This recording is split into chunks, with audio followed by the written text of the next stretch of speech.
Hello everyone, आपका स्वागत है मेरे यूट्यूब चैनल पर एग्ज़ाम विद अखिल में। दोस्तों, अब तक मैंने आपको 6 चैप्टर कराए दिए और ये 7वें चैप्टर मैं आपको कराने जा रहा हूँ, जो है हिंदी भाषा का इतिहास एवं मुख्य तथ्य है।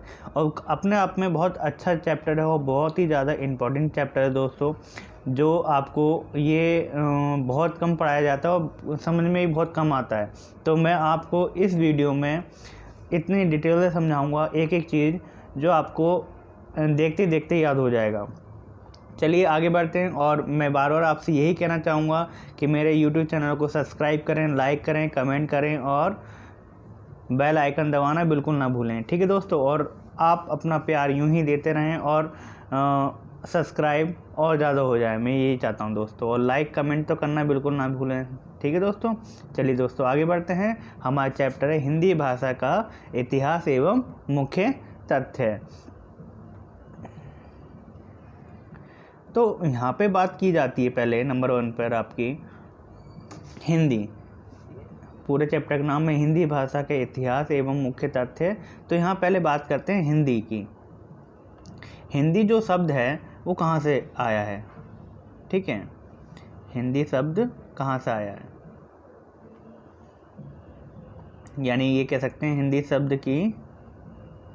हिंदी शब्द का विकास या हिंदी शब्द की उत्पत्ति।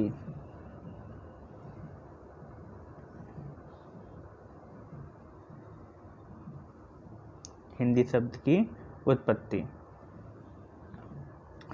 तो मैं दोस्तों आपको बताऊं कि जो हिंदी शब्द की उत्पत्ति हुई ये सिंधु नदी के द्वारा हुई। किसके द्वारा हुई है? सिंधु नदी।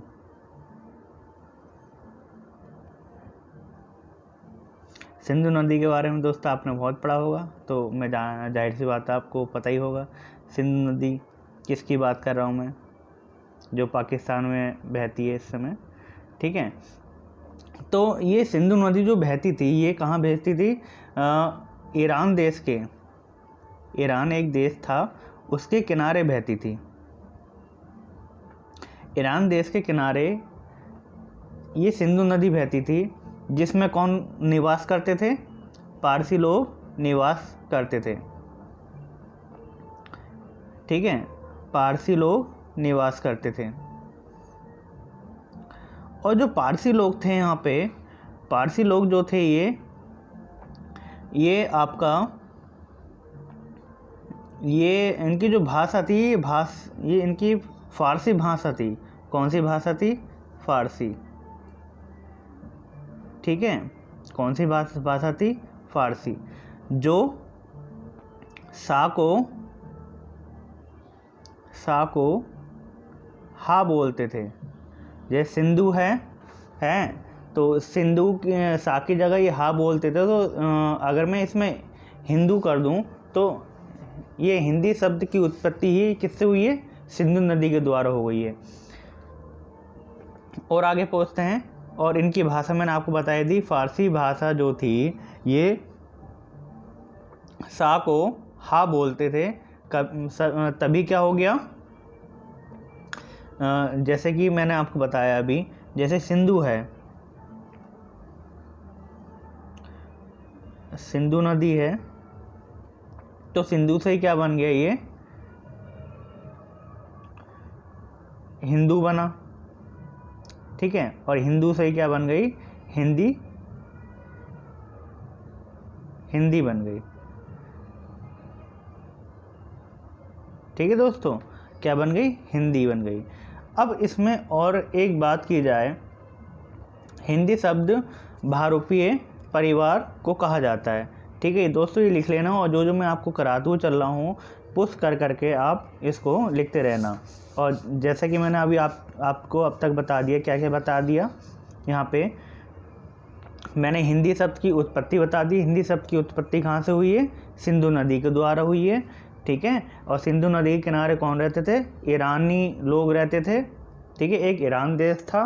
ठीक है, ईरान देश के अंदर कौन रहता था? फारसी लोग रहते थे। पारसी लोग रहते थे। पारसी जो थे उनकी भाषा कैसी थी? फारसी थी। और फारसी भाषा में ये सा को क्या बोलते थे? हा बोलते थे। ठीक है, तभी हमारे उससे क्या बन गई? ये हिंदी भाषा बन गई। अब बात करते हैं, हिंदी तो कंप्लीट हो गई। अब मैंने चैप्टर का नाम आपको बता ही दिया, जैसे क्या था, चैप्टर का नाम था हिंदी भाषा का इतिहास एवं मुख्य तथ्य। अब हिंदी तो कंप्लीट हो गई, अब भाषा की बात करते हैं। ठीक है, अब यहाँ पे हम किसकी बात करते हैं, भाषा की। भाषा मैंने दोस्तों आपको बता ही दिया है। भाषा की परिभाषा होती है आपकी, भाषा उसे कहा जाता है जिसमें अपने भाव या विचार या विचारों को व्यक्त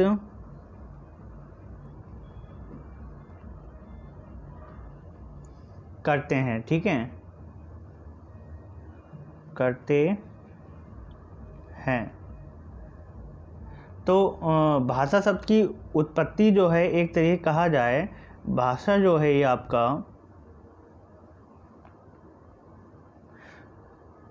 भाषा की उत्पत्ति भाष नामक धातु से हुई है। किससे हुई है, भाषा की उत्पत्ति किससे हुई है,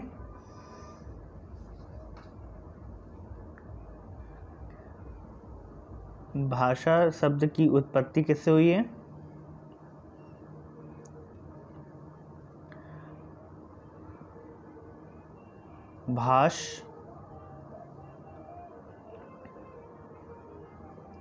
भाष नामक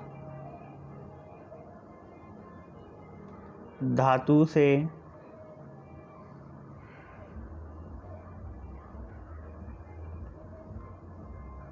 भाषा शब्द की उत्पत्ति किससे हुई है, भाष नामक धातु से इसकी उत्पत्ति हुई है। क्वेश्चन पूछ लिया जाता है 1 नंबर में कि भाषा शब्द की उत्पत्ति किससे हुई है। तो दोस्तों भाष नामक धातु से इसकी उत्पत्ति हुई है। और भाषा का अर्थ क्या होता है, भाषा का अर्थ उसे कहा जाता है जिसमें अपने भाव विचारों को व्यक्त करा जाता है, उसी को हम क्या बोलते हैं, भाषा का अर्थ कहा जाता है। अब आपसे पूछ ले भाषा की उत्पत्ति, तो भाष नामक धातु से हुई है इसकी उत्पत्ति। चलो दोस्तों, अब बात करते हैं हम यहाँ पे, हिंदी कंप्लीट हो गया, भाषा कंप्लीट हो गई। अब बात करते हैं हिंदी भाषा का विकास कैसे हुआ। अब हिंदी भाषा का विकास की बात करते हैं। हिंदी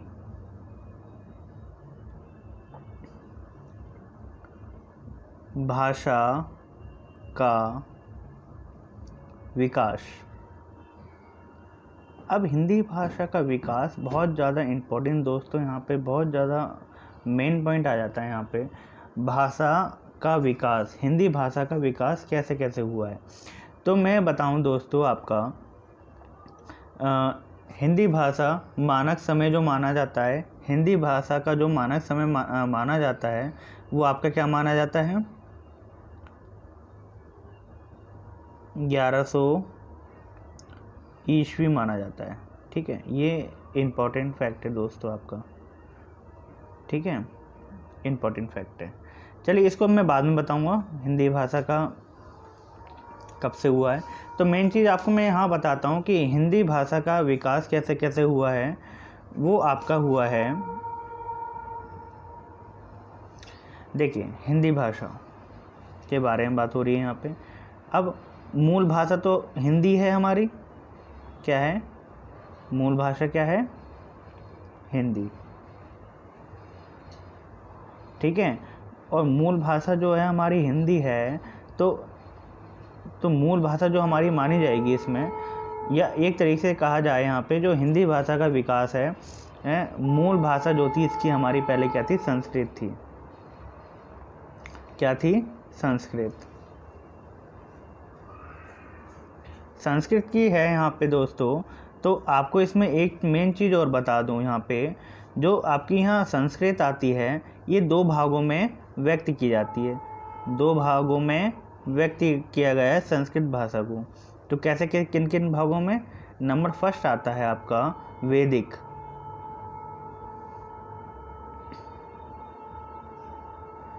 वैदिक संस्कृत, वेदिक संस्कृत, ठीक है। और नंबर सेकंड आती है आपकी यहाँ पे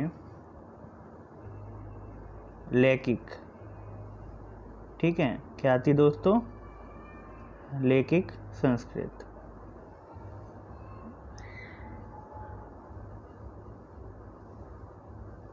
तो लौकिक संस्कृत आती है। संस्कृत, पहले आपको इसमें दोबारा से बता दूं दोस्तों, हिंदी भाषा का विकास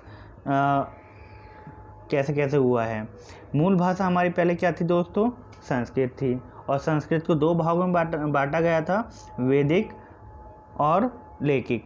तो इसमें एक चीज़, मेन चीज़ और बता दूं दोस्तों, यहाँ पे जो हमारी क्या नाम है, महाभारत वगैरह जो आती है, रामायण महाभारत, वो हमारी किस में आती है? लौकिक भाषा में आती है। और वैदिक जो आती है, जिसमें खाली वेदों के बारे में ही हमें पता था, जिसमें एक हमारे कौन थे, एक हमारे कवि थे पराण जी। या एक चीज़ और, इसमें मेन चीज़ और बता दूं दोस्तों, वैदिक भाषा, वैदिक संस्कृत को एक चीज़ और बोला जाता है, उसे बोला जाता है आपका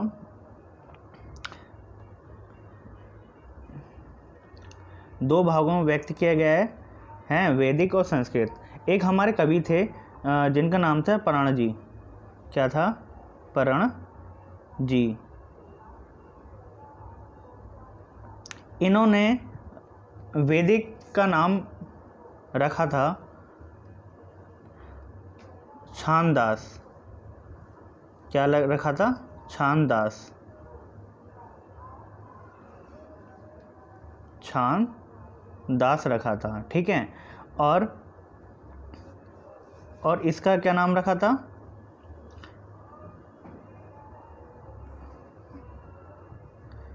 लौकिक संस्कृत का क्या नाम रखा था इन्होंने? इन्होंने नाम रखा था आधुनिक। क्या नाम रखा था? आधुनिक।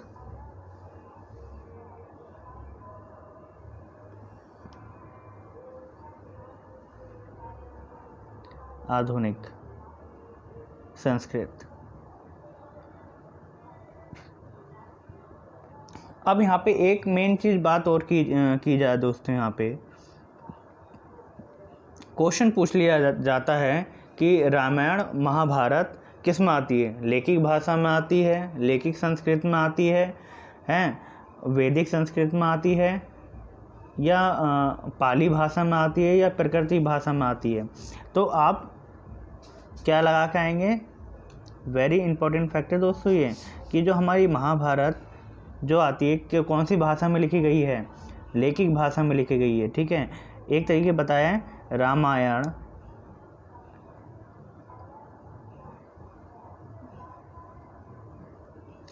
और महाभारत, ठीक है, ये किस में आएगी? आपकी लौकिक संस्कृत भाषा में आएगी, ठीक है। और हर बार क्वेश्चन पूछा जाता है इन्हीं दोनों में से। चलिए अब थोड़ा सा और आगे बढ़ते हैं। यहाँ तक तो मैंने आपको दोस्तों बता ही दिया कि संस्कृत आ जाती है, ठीक है। मूल भाषा क्या है? संस्कृत। अब इससे आगे बात की जाए, यहाँ पे संस्कृत के बाद जो हमारी भाषा आती है वो कौन सी आती है? पाली।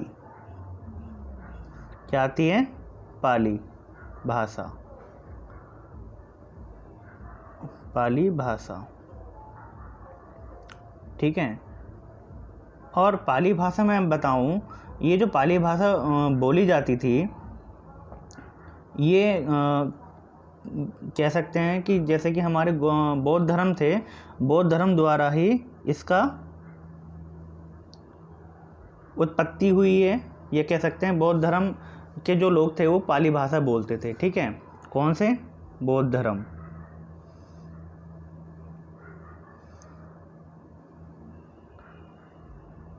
बौद्ध धर्म।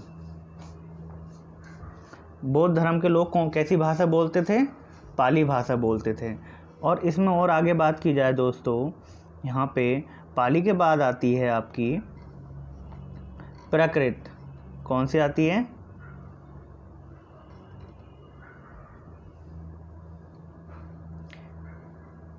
प्राकृत भाषा।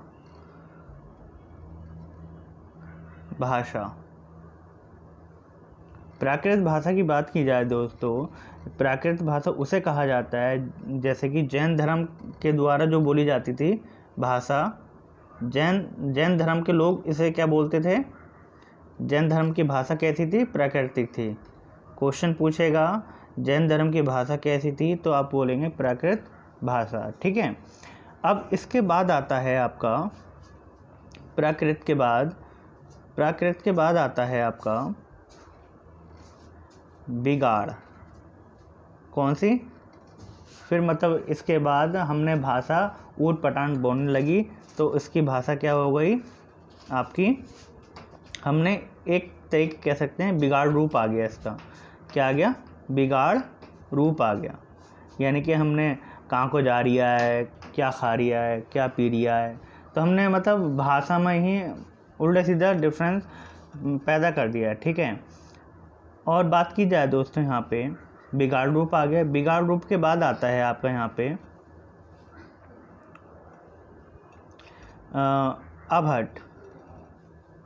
अबहट। यानी कि और हमने बिगाड़ा इसको, अबहट कहने लगे। ठीक है। क्रम दोस्तों ध्यान रखना, पहले क्या आई? संस्कृत के दो भाग थे, वैदिक संस्कृत और लौकिक संस्कृत। और फिर संस्कृत के बाद आती है पाली के बाद आती है प्राकृत भाषा, फिर आपकी आती है बिगाड़ रूप के बाद आती है अबहट। क्या आती है? अबहट के बाद आएगी आपकी, अबहट के बाद आती है आपकी अपभ्रंश। क्या आएगी? अपभ्रंश। क्या आ जाएगी दोस्तों? अपभ्रंश आ जाएगी। और अपभ्रंश के बाद आती है अब आपकी हिंदी। अपभ्रंश के बाद क्या आती है आपकी? हिंदी आती है।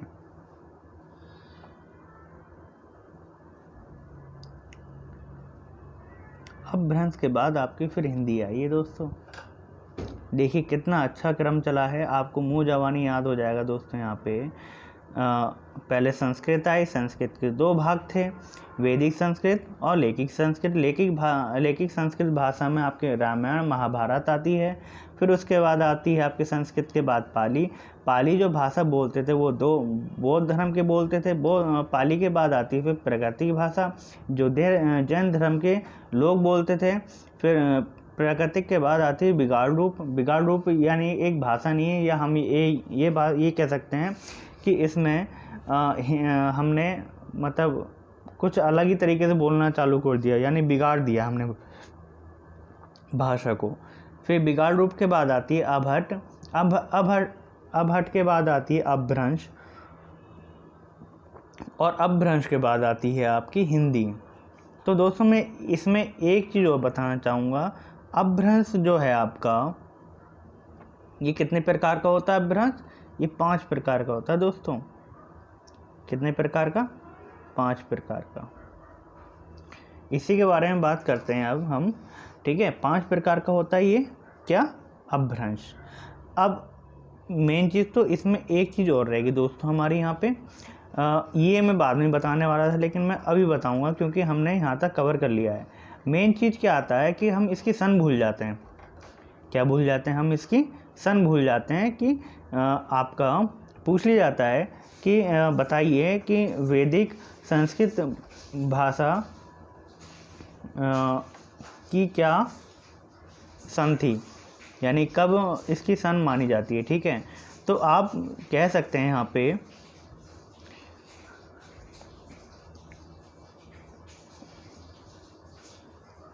आप बताएंगे इसको यहाँ पे कि आप बस खाली ये ध्यान रखना, वैदिक भाषा कब से आई?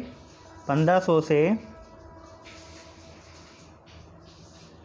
1000 ईसा पूर्व।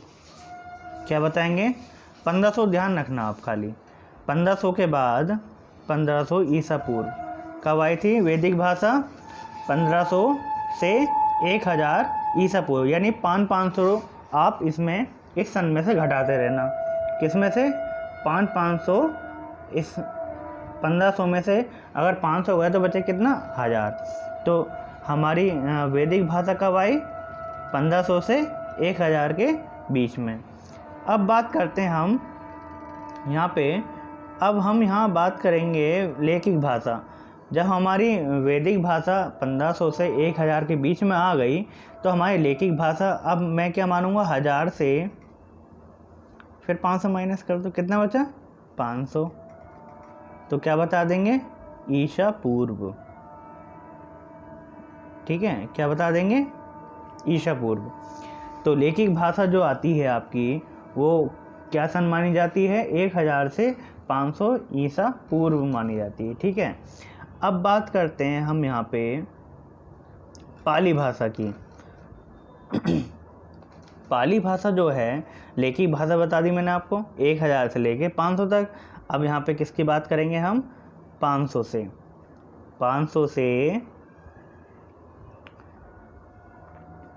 1 ईस्वी, क्या आ जाएगी, 1 ईस्वी। ठीक है, अब 500 माइनस करूँगा तो 0 बचेगा, लेकिन 0 तो कुछ मान नहीं जाएगा, लेकिन आप क्या कहेंगे, 1 ईस्वी। ठीक है दोस्तों, तो पाली भाषा की सन याद हो जाएगी आपको आराम से, क्या हो जाएगी पाली भाषा की, 500 से 1 ईस्वी। अब बात करते हैं यहाँ पे हम, अब बात करते हैं प्राकृतिक भाषा की। प्राकृतिक भाषा की बात की जाए दोस्तों यहाँ पे, तो आपकी जो इसमें सन आएगी वो आएगी 1 ईस्वी से 500 ईस्वी। ठीक है, जो प्राकृतिक भाषा जैन धर्म के द्वारा बोली जाती थी, वो कौन सी भाषा थी, प्राकृतिक भाषा थी। और आपका 1 ईस्वी से 500 ईस्वी में आपका क्या आ जाएगा, प्राकृतिक भाषा आ जाएगी आपकी। ठीक है, और हिंदी का अगर मानक समय पूछ ले दोस्तों आपको कि हिंदी का मानक समय बताओ, तो आप क्या बोलेंगे, क्या बताएंगे, 1100 ईस्वी। ठीक है दोस्तों, ये इम्पोर्टेंट चीज़ है जो आपको ध्यान रखना है। सन तो याद करने का तरीका मैंने आपको बता दिया, कैसे करेंगे, 1500 से 1000 वैदिक संस्कृत, लैखिक संस्कृत जो है वो 1000 से 500, और पाली भाषा जो है 500 से 1, प्राकृतिक भाषा जो है वो 1 से 500। फिर अब आपका हिंदी जो आएगा वो आपका क्या माना जाएगा, या एक तरीके बता दूं मैं आपको, अपभ्रंश जो है ये आपका किस में आएगा, कहाँ तक बात हो गई आपकी, 500 से 1000 तक की तो बात, 1 से 500 तक की बात हो गई थी। अब 500 से कितने तक की बात होगी, 1000 तक की बात होगी। ठीक है, 1000 तक की बात होगी। तो अब अभट या अपभ्रंश जो कहा जाएगा वो कौन सा में माना जाएगा, 500 से 1000 ईस्वी में माना जाएगा। ठीक है, और हिंदी का वर्तमान, हिंदी का अगर आपसे की जाए मानक समय बताओ हिंदी का, तो आप कहेंगे 1100 ईस्वी। ठीक है दोस्तों, ये बार बार आपसे कहना चाहूँगा, 1100 ईस्वी आप जरूर ध्यान रखना कि हिंदी का मानक समय है ये हमारा। अब थोड़ी आपको एक थोड़ी बहुत नॉलेज और बता दूं दोस्तों मैं यहाँ पे आपको। तो अब इसमें मेन चीज़ आती है आपकी कि हिंदी भाषा, जो आपकी हिंदी भाषा है इसकी उपभाषाएं कितनी हैं, क्वेश्चन पूछ लेता है। हिंदी भाषा की उपभाषाएं कितनी हैं, उपभाषाएं हैं दोस्तों आपकी यहाँ पे 5। उपभाषाएं कितनी हैं, 5। ठीक है, उपभाषाएं 5 आ गई। तो भाई उपभाषाएं 5 होती हैं तो वही बोलियां भी होती होंगी। तो हमारी बोलियां कितनी हैं,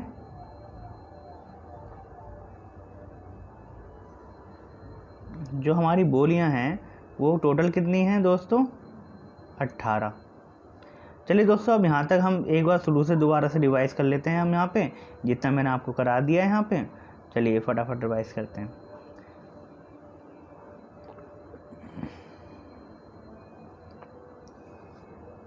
हिंदी भाषा की उत्पत्ति, सिंधु नदी बहती थी, हैं, सिंधु नदी के किनारे एक देश था, ईरान देश था हमारा, ईरान देश था। और ईरान देश में कुछ पारसी लोग रहते थे जिनकी भाषा कैसी थी, फारसी थी। फारसी कैसी थी उनकी भाषा, जो सा को हा बोलते थे। क्या बोलते थे, सा को हा बोलते थे। ऐसे सिंधु को हिंदू बोला, फिर हिंदू के बाद इसका नाम हिंदी रख दिया गया। ठीक है, फिर बात करते हैं दोस्तों हम यहाँ पे भाषा। भाषा का अर्थ क्या होता है? भाषा का अर्थ होता है यहाँ पे भाव या विचारों को व्यक्त करना। ठीक है, ये तो हमारा क्या हो जाएगा? अर्थ हो जाएगा। अब भाषा की उत्पत्ति जो हुई है वो कैसे हुई है? उत्पत्ति वो भाष नामक धातु से, किससे? भाष नामक धातु से इसकी उत्पत्ति हुई है। फिर आगे बात करते हैं दोस्तों यहाँ पे हिंदी भाषा का विकास। मूल भाषा जो थी हमारी, सबसे पहले जो मूल भाषा जो मानी जाती है वो कितनी है? हमारी संस्कृत थी। ठीक है, संस्कृत थी दोस्तों हमारी यहाँ पे। सॉरी दोस्तों, मेरे घर के बराबर में रेलवे स्टेशन है जिसके कारण ये आवाज़ आती रहती है। चलिए कोई दिक्कत नहीं है, हम अपनी पढ़ाई को आगे बढ़ाते हैं। मूल भाषा जो मानी जाती थी वो हमारी संस्कृत मानी जाती है। ठीक है, संस्कृत मानी जाती है, यानी सबसे पहले जो हमारी भाषा आई थी वो क्या आई थी? संस्कृत आई थी। और संस्कृत जो थी, संस्कृत को दो भागों में बांटा गया था। एक तो हमारा क्या था? वैदिक संस्कृत, और दूसरा था लौकिक संस्कृत। ठीक है, कौन सा था? आपका वैदिक था संस्कृत और लौकिक संस्कृत। और एक पाणा जी एक कवि थे जिन्होंने वैदिक संस्कृत को कहा था छांददास, और लौकिक संस्कृत को आधुनिक बोला था इन्होंने। ठीक है, और वैदिक संस्कृत कौन सा मानक समय माना जाता है वैदिक संस्कृत का? 1500 से 1000। ठीक है, और वैदिक का क्या माना जाता है दोस्तों? वैदिक का माना जाता है आपका 1000 से 500। 500 आप इसमें माइनस करते चलो। ठीक है, और लौकिक भाषा में ही आपकी रामायण और महाभारत आती है। और संस्कृत के बाद फिर आती है आपके नंबर दूसरे पे पाली भाषा आती है। पाली भाषा जो बोली जाती थी वो बौद्ध धर्म के द्वारा बोली जाती थी। इसका मानक समय जो है वो 500 से 1 ईस्वी माना जाता है। फिर इसके बाद आता है आपका प्राकृतिक भाषा। प्राकृतिक भाषा जो बोलते थे वो कौन बोलते थे? जैन धर्म के लोग बोलते थे। ठीक है, और 1 ईस्वी से 500 ईस्वी इसका माना जाता है। फिर इसका बिगाड़ रूप बन गया। बिगाड़ रूप क्या बना? अबहट या अपभ्रंश जो है वो 500 ईस्वी से 1000 ईस्वी माना जाता है। ठीक है, और अपभ्रंश जो हैं ये कितने प्रकार के हैं, या ये कह सकते हैं कि अपभ्रंश जो हैं ये 5 हैं। ठीक है, अपभ्रंश कितने हैं? 5 हैं। ठीक है, फिर बात की जाए हिंदी का मानक समय जो माना जाता है वो 1000 ईस्वी माना जाता है। और हिंदी भाषा जो है आपकी हिंदी भाषा की 5 उपभाषाएं हैं। और 5 उपभाषाएं हैं तो भाई दोस्तों उसमें बोलियां भी होंगी। और कितनी बोलियां हैं? 18 बोलियां हैं। चलिए दोस्तों इससे आगे बात करते हैं हम। और अब जो यहाँ पे आता है दोस्तों वो बहुत ज़्यादा इम्पोर्टेंट आता है। ठीक है, अपभ्रंश आपके कितने हैं दोस्तों? 5। कितने हैं? अपभ्रंश कितने हैं? 5। तो पहले अपभ्रंश की बात करते हैं। आपके अपभ्रंश जो हैं वो कितने हैं? 5। अपभ्रंश हैं आपके 5। थोड़ा दोस्तों इम्पोर्टेंट चैप्टर है और बोर मत होना बस। ठीक है, और एक बार में पढ़ते पढ़ते आपको खुद अपने आप याद हो जाएगा। और जैसे मैं पढ़ा रहा हूँ ऐसे पढ़ने के बाद दोस्तों आप खुद अपने आप कॉपी लेके बैठना। ठीक है, और पेन लेके बैठना और इसको बिना देखे लिखना। मैं गारंटी के साथ कह सकता हूँ कि आप इसको बिना देखे लिख ही लेंगे, क्योंकि मैं समझा ही ऐसा रहा हूँ कि आपको एक बार में समझ में आ जाएगा आपको। ठीक है, अगर आपसे कोई कहेगा ना कि हिंदी भाषा के इतिहास एवं मुख्य तथ्य आप बताओ क्या है, तो आप मुँह जवानी बता दोगे, फटाफट बता दोगे। और यूट्यूब पे आपको इसमें एक क्लास नहीं मिली होगी अभी तक। ये बात मैं गारंटी के साथ कह सकता हूँ और लिख के दे सकता हूँ।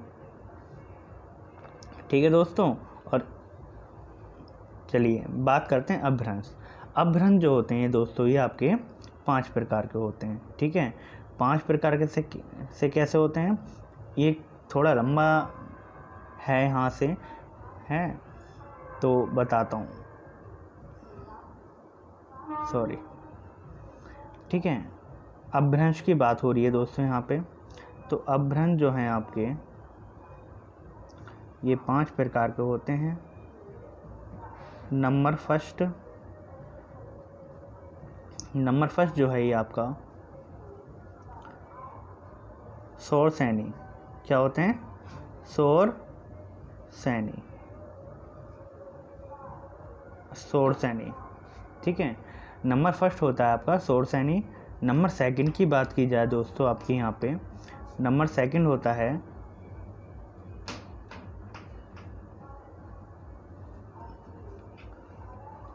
मगधी। मगधी सौर सैनी अपभ्रंश, ठीक है, और मगधी अपभ्रंश। ठीक है दोस्तों, ये ध्यान रखना, मगधी अपभ्रंश। और फिर बात की जाए नंबर तीसरा होता है आपका नंबर तीसरा होता है अर्ध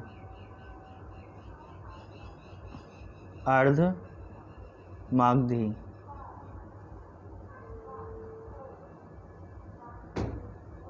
अपभ्रंश। ठीक है, अपभ्रंश को मैंने आ बना के और पीछे 0 बना दिया है। फिर ये तो हो गई आपकी कौन सी? नंबर तीसरी हो गई। कौन सी हो गई? नंबर तीसरी। अब नंबर चौथी की बात की जाए दोस्तों, यहाँ पे नंबर चौथी होती है आपकी नंबर फोर्थ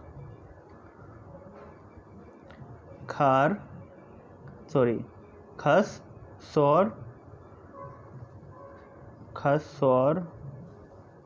सैनी।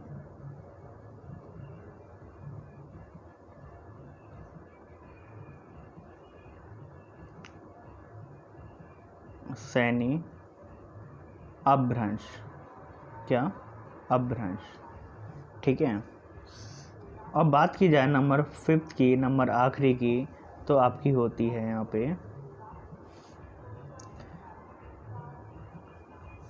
नंबर आखिरी होती है आपकी यहाँ पे नंबर फिफ्थ जो है वो है आपकी खर्स और सैनी। ये मतलब 2 हैं, ठीक है, खर्स और सैनी नंबर फोर्थ भी है और खर्स और सैनी ये आपके नंबर फिफ्थ भी है, तो कंफ्यूज मत होना। ठीक है, खस सौर सैनी अपभ्रंश। ठीक है, तो नंबर फर्स्ट की बात की जाए दोस्तों, यहाँ पे आपसे नंबर फर्स्ट की बात की जाए अपभ्रंश की, जो 5 प्रकार के होते हैं उसमें नंबर पहला आता है सौर सैनी अपभ्रंश। सौर सैनी अपभ्रंश की बात करूँ मैं यहाँ पे, तो उससे पहले भाई हिंदी भाषा की 5 उपभाषाएं भी होती हैं।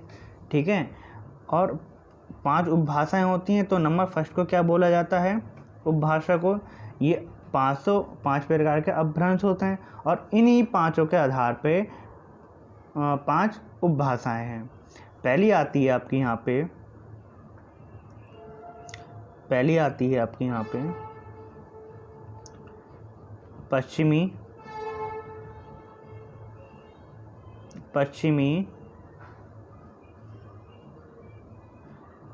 हिंदी।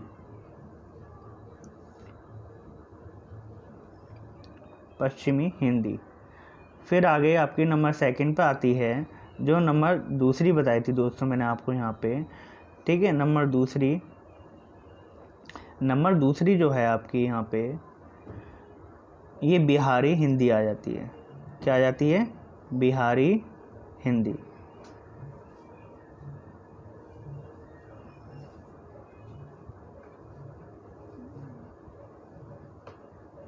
बिहारी हिंदी की बात की जाए दोस्तों, फिर आती है आपकी नंबर जो तीसरी बताई थी अपभ्रंश, इसी का पांचवा हिस्सा है आपका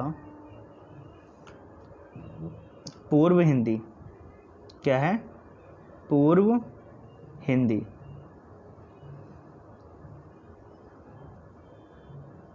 पूर्व हिंदी। फिर बात करते हैं दोस्तों हम यहाँ पे नंबर फोर्थ की खस और सैनी की। इसको बोला जाता है पूर्व हिंदी।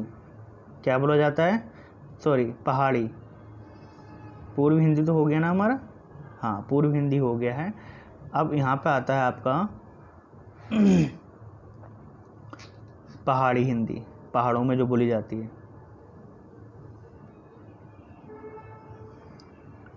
पहाड़ी हिंदी, ये सब उपभाषाएं अभी जो मैं बोल रहा हूँ। अब उपभाषा के बाद आएगी आपकी बोलियाँ। जो बोलियाँ मैंने कितने प्रकार की बताई हैं, मैंने आपको 18 प्रकार की होती हैं बोलियाँ।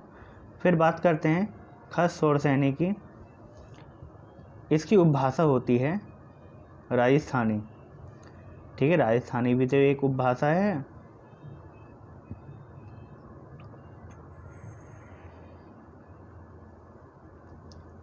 राजस्थानी,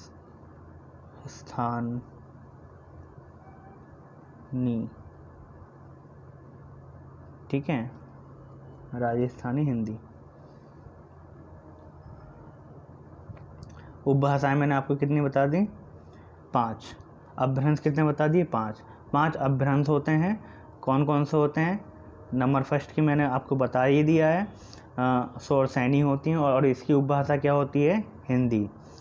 फिर मगधी अपभ्रंश है और इसकी उपभाषा कौन सी होती है? बिहारी हिंदी।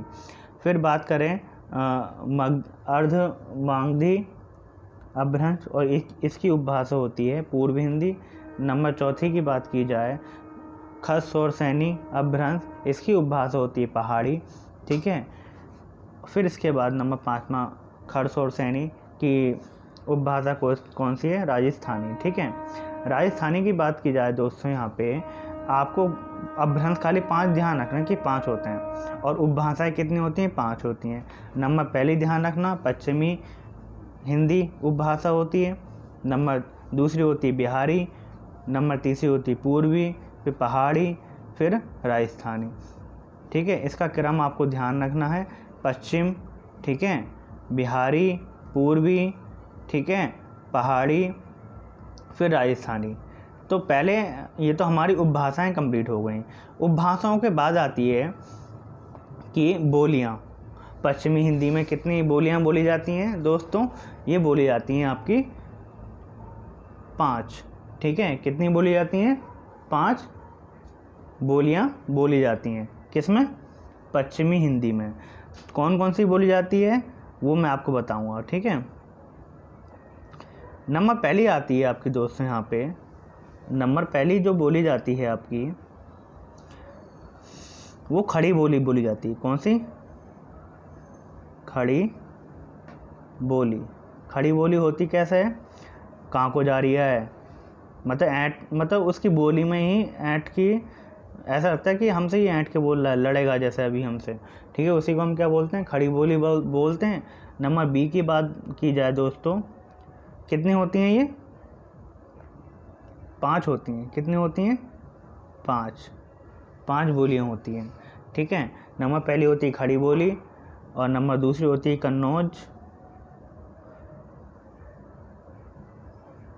कन्नौजी। ठीक है, क्योंकि पश्चिमी कौन सा जिला आता है हमारा उत्तर प्रदेश का? कन्नौजी आता है। ठीक है। फिर बात की जाए दोस्तों यहाँ पे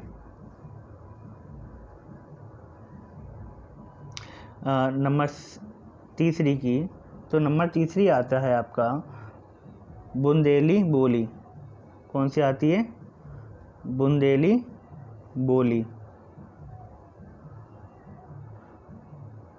बुंदेली बोली।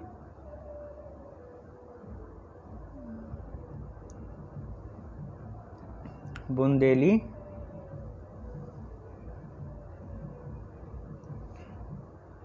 बोली।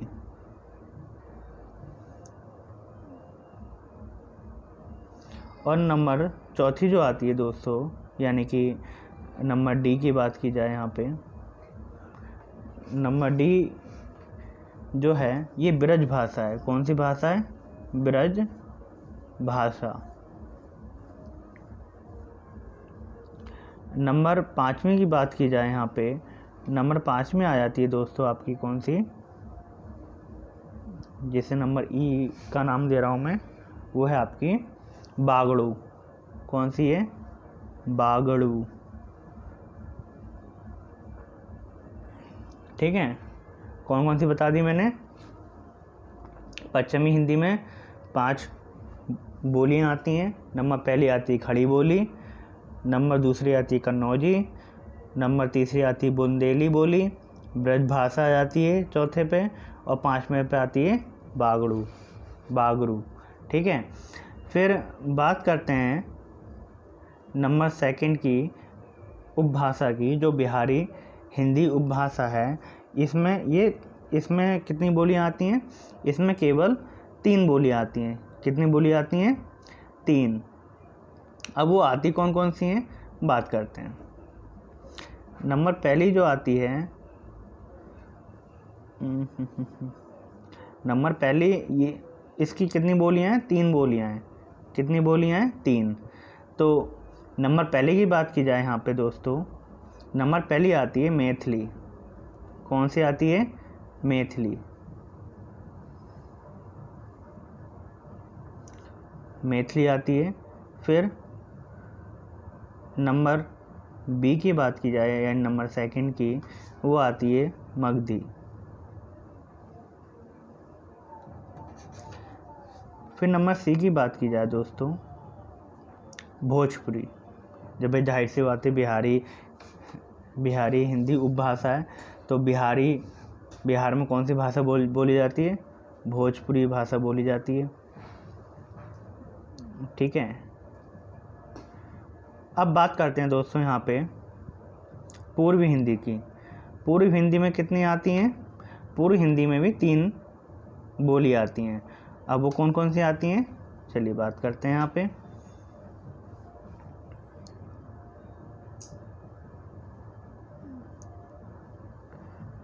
कितनी आती हैं? 3 आती हैं। 3 बोलियां आती हैं। नंबर पहली आती है आपकी, यानी कि ए की बात की जाए, नंबर पहली आती है अवधी।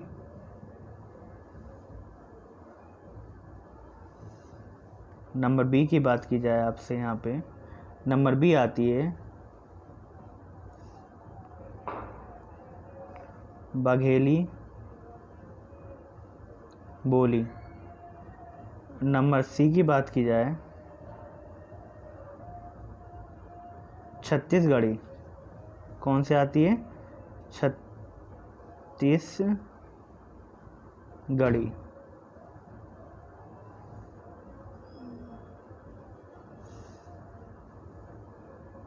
ठीक है, अब बात की जाती है नंबर 4 की, जो है आपकी अपभ्रंश। कौन सा है? खस शोर सैनी है, और इसकी उपभाषा कौन सी है?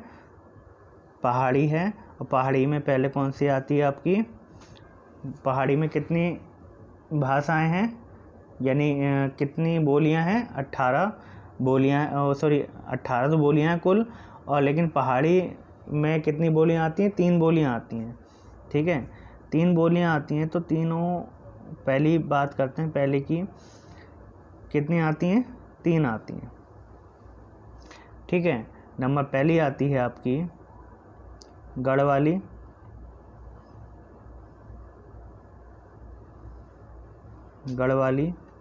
नंबर दूसरी आती है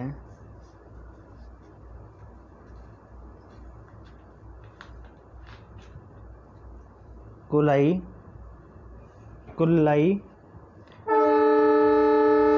और नंबर तीसरी आती है आपकी कुमाऊं।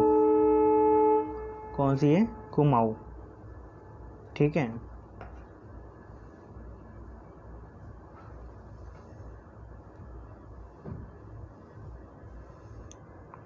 है, कौन सी है? कुमाऊं। अब नंबर 5 की बात की जाए, जो है राजस्थानी हिंदी। राजस्थानी हिंदी जो है, ये इसकी बोलियां कितनी हैं? इसकी बोलियां कुल जो हैं वो 4 हैं। कितनी उपबोलियां हैं? 4। ठीक है, कितनी हैं? 4। नंबर पहले की बात की जाए यहाँ पे, वो है मालवी। नंबर दूसरी की बात की जाए निमाणी।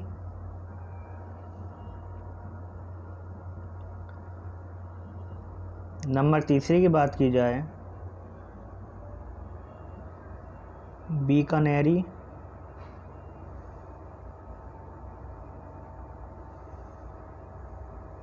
नंबर चौथी की बात की जाए तो हैं आपकी जयपुरी, जयपुरी।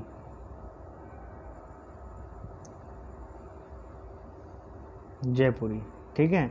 अब मैंने आपको बोलियां कितनी बताई थी, 18 बोलियां हैं। तो 18 बोली कैसे हो गई, 4 इसमें आ गई, 4 3 7, 7 3 11, 11 3 14 और 14 5 19 हो रही हैं, कहीं गड़बड़ हो गई है।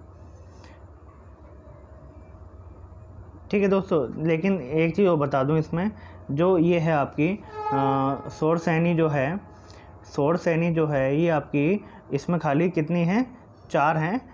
ठीक है दोस्तों, क्या है, कितनी है, केवल 4 हैं, ये 5 नहीं है। ये कितनी है दोस्तों, केवल 4 हैं। और 5वीं जो मैंने इसमें लिखवाई है, ये क्या है, एक मानक बोली नहीं मानी जाती। ठीक है, मानक बोली क्या नहीं मानी जाती, मानक बोली नहीं मानी जाती। तो इसको हम क्या कर लेते हैं, इसको हम कट कर लेते हैं। ठीक है, तो अब अगर हिसाब लगाया जाए दोस्तों यहाँ पे, तो मैंने आपको 18 बोलियाँ बताई थी। 4 4 3 7, 7 3 11, 11 3 14, 14 और 4 टोटल 18। तो बात कर लेते हैं दोस्तों एक बार दोबारा से इसकी। तो पश्चिमी हिंदी में कौन सी बोली जाती है, खड़ी बोली, कन्नौजी, बुंदेली और ब्रज। ठीक है, और बिहारी हिंदी में कौन सी बोली जाती है, मैथिली, मगधी, भोजपुरी। और पूर्वी हिंदी में अवधी, माघेली और छत्तीसगढ़ी। और पहाड़ी हिंदी में गढ़वाली, कुल्हाई और कुमाऊँ। ठीक है, राजस्थानी में मालवी, निमाणी और बीकानेरी और जयपुरी। ठीक है दोस्तों, अब इसमें मेन चीज़ क्या रह जाती है, एक इम्पॉर्टेंट फैक्ट्स रह जाते हैं दोस्तों। क्या रह जाते हैं, इम्पॉर्टेंट फैक्ट्स रह जाते हैं, छोटे छोटे, जो आपको पता होना चाहिए। जैसे नंबर फर्स्ट की बात करूं मैं यहाँ पे, जैसे कि हिंदी हमारी क्या है, राष्ट्रीय भाषा नहीं है। हिंदी हमारी क्या है, हिंदी हमारी राष्ट्रीय भाषा है।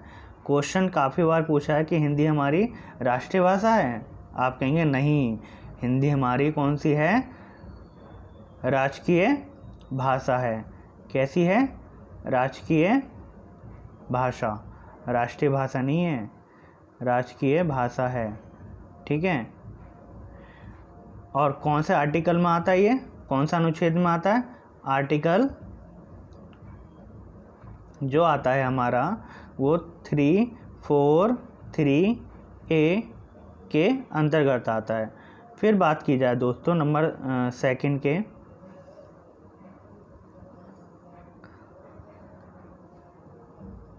और इसको जो मान्यता मिली वो कब मिली, हिंदी राष्ट्रीय भाषा को मान्यता कब मिली,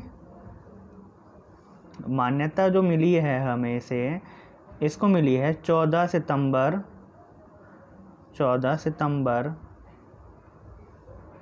1949 को राजकीय भाषा का इसे दर्जा दिया गया है।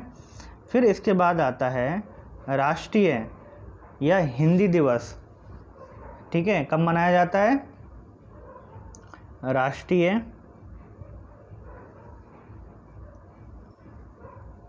राष्ट्रीय या हिंदी दिवस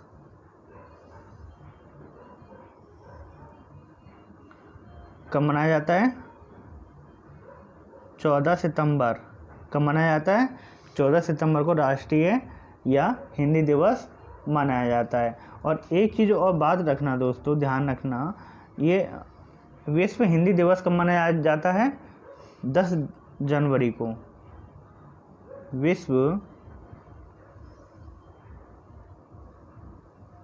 विश्व हिंदी दिवस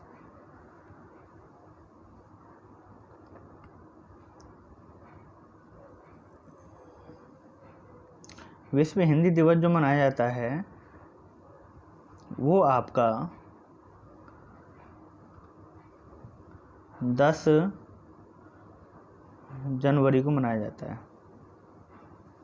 ठीक है, 10 जनवरी को मनाया जाता है। फिर आगे बात की जाए दोस्तों, यहाँ पे हिंदी भाषा के निम्न राज्यों की राजकीय भाषा।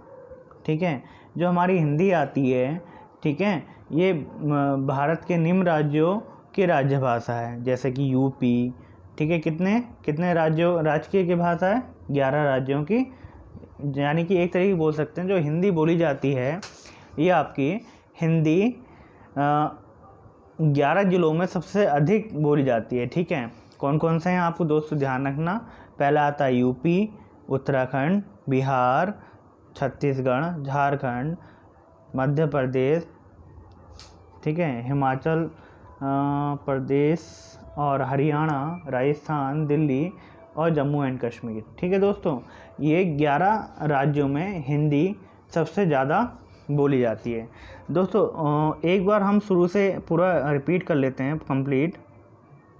ठीक है, रिपीट कर लेते हैं एक बार कि मैं बता दूं दोस्तों आपको, हिंदी जो है, हिंदी की उत्पत्ति सिंधु नदी के द्वारा हुई है। ठीक है, और सिंधु नदी के किनारे एक देश था ईरान, वहाँ फ़ारसी लोग रहते थे, पारसी लोग रहते जिनकी भाषा फ़ारसी थी, जो सा को हा बोलते थे। सिंधु से ही फिर क्या बन गया? हिंदू बन गया। ठीक है, फिर हिंदू से फिर हिंदी बन गया। ठीक है, और फिर आता है आपका भाषा। भाषा का अर्थ होता है भाव या विचार को व्यक्त करना।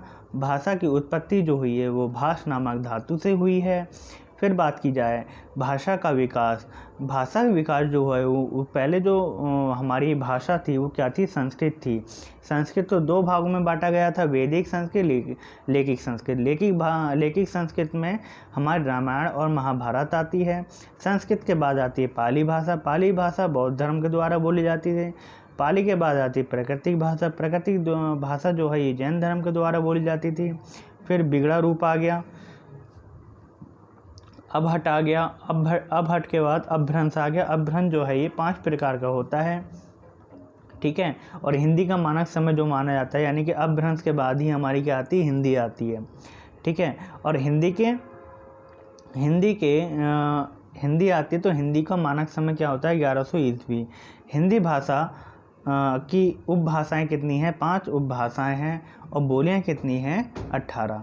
अपभ्रंश कितने हैं? 5। नंबर पहला शौरसेनी, मगधी, अर्धमांगी, ठीक है, खस शौरसेनी। नंबर 5 में आती है खस शौरसेनी। ठीक है, फिर उपभाषाएं कितनी आ गई? पश्चिमी हिंदी, बिहारी हिंदी, पूर्व हिंदी, पहाड़ी और राजस्थानी। 5 ये उपभाषाएं आ गई। फिर 4 आ जाती हैं आपकी, 4 आती हैं पश्चिमी हिंदी में, खड़ी बोली, कन्नौजी, बुंदेली बोली और ब्रज। फिर आती है आपकी बिहारी हिंदी उपभाषा में आती है मैथिली, मगधी, भोजपुरी। 3 आती हैं। पूर्वी हिंदी में भी 3 आती हैं, अवधी, मघेली और छत्तीसगढ़ी। पहाड़ी में आती है आपकी गढ़वाली, कुलाई और कुमाऊँ। ठीक है, राजस्थान में आती है आपकी मालवी, निमाणी और बीकानेरी। ठीक है,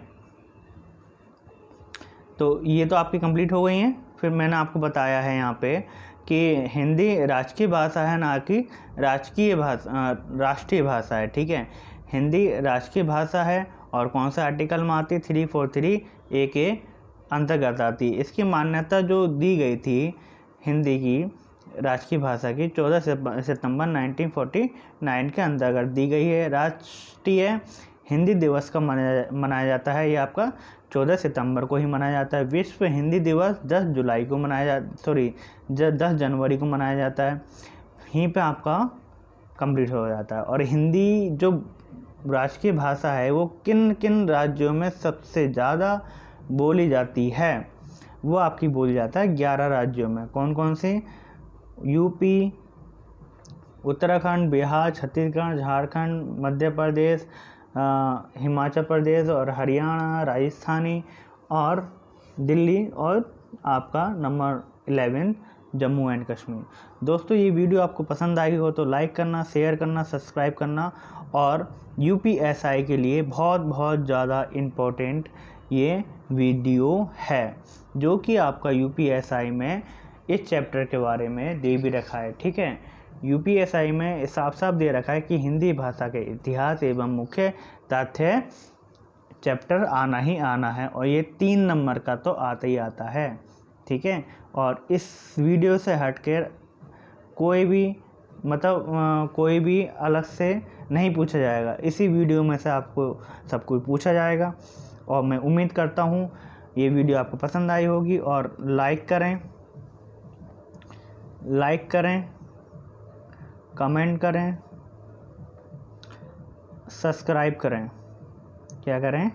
सब्सक्राइब करें और बेल आइकन दबाना बिल्कुल भी ना भूलें, क्योंकि जब आप ये दबाएंगे सब्सक्राइब करने के बाद तो आपको क्या मिलता रहेगा, जो नई नई वीडियो बनाऊंगा दोस्तों मैं आपको, वो आपको टाइम टू टाइम मिलती रहेगी। ठीक है दोस्तों, चलिए यहीं पे मैं आपसे अलविदा करता हूँ। और आपको ये मेरी वीडियो पसंद आई होगी तो मैं आपसे यही कहूँगा कि मेरे exam with Akhil YouTube channel को आप सब्सक्राइब करें, लाइक करें और बहुत सारा प्यार देते रहें। और यूपीएसआई में बहुत ज़्यादा इम्पोर्टेंट है ये चैप्टर। ठीक है दोस्तों, एसआई के लिए। तो मैं उम्मीद करता हूँ दोस्तों ये वीडियो पसंद आए तो लाइक करना, सब्सक्राइब करना, बार बार कहता रहूँगा, और आप ज़रूर करें। ठीक है दोस्तों, गुड बाय, जय हिंद, अलविदा, बाय बाय।